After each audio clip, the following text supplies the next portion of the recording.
కోరిక ఎప్పుడు టీవీ ఇంట్లో కావాలని కదా. మరి టీవీ ఏమీ రాదు, ఎన్ని పిన్నులు కొన్నా సరిగ్గా రాలేదు, వేస్టే కదా, వేస్ట్. అర్థం అవ్వట్లేదు. అప్పుడు ఇంకో టీవీ కావాలి కదా, మళ్ళీని కొన్ని డబ్బులు అయిపోతాయి కదా. అక్కడ టీవీ లేకుండా బాగోదు, అర్థమైంది. అక్కడ టీవీ వచ్చేటప్పుడు మరి ఇక్కడ టీవీ ఇక్కడ పెట్టుకుంటా, ఆ టీవీ అక్కడ ఫోటో పెట్టేస్తావు కదా. అలా అనుకుంటున్నావా? అలా కుదరదు. ఆ ఉద్దేశంతో అన్నాను అంతే. టీవీ లేదా అని అడుగుతారు గమ్మున, ఇదిలో ఎవరు వచ్చినా నీకు అప్పుడు చిన్న టీవీ కొనుక్కుందాం అంతేకాని అప్పుడు ఆ ప్లేస్లో ఇంకో చిన్న టీవీ కొనుక్కుందాం, అవసరం లేని ఎందుకని అంతే తప్ప ఏం కాదు.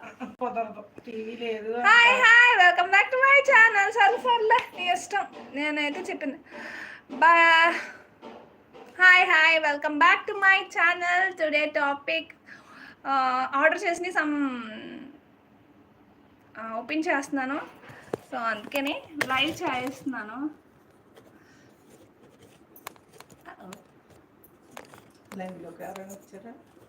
ఎవరు రారు, మన మెసేజ్లు పెడతానండి, హాయ్ గుడ్ ఆఫ్టర్నూన్ అని, అంతే. వచ్చారు అదే నీ ఫ్లవర్ వచ్చారు. సో ఇవాళ నేను అమ్మాళ్ళ ఇంట్లో ఉన్నాను ఫ్రెండ్స్.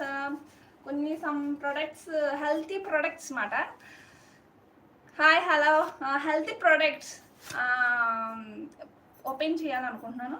సమ్ అండ్ అన్ప్యాకింగ్ చేయాలనుకుంటున్నాను ఫ్రెండ్స్. ఎప్పుడైనా ఆర్డర్ చేస్తే ఏమీ అలా చేయాలనుకోలేదు, కానీ ఈసారి 1000 సబ్స్క్రైబర్స్ అయ్యారు కాబట్టి ఈ సందర్భంగా అన్బాక్సింగ్ వీడియోలు కూడా చేయాలనుకుంటున్నాను. అమ్మ ఎలా ఉన్నారు? Fine, she is fine. తను బాగానే ఉన్నారు. మీరే చెప్పండి ఫ్రెండ్స్, మంచి వాటర్ తాగాలా లేకపోతే వాటర్ పడలేని చోట వాటర్ తాగాలా? ఇమ్యూనిటీ పెరగడానికి, ఇమ్యూనిటీ పడడానికి, ఇంప్రూవ్ అవడానికి ఏం తాగాలి?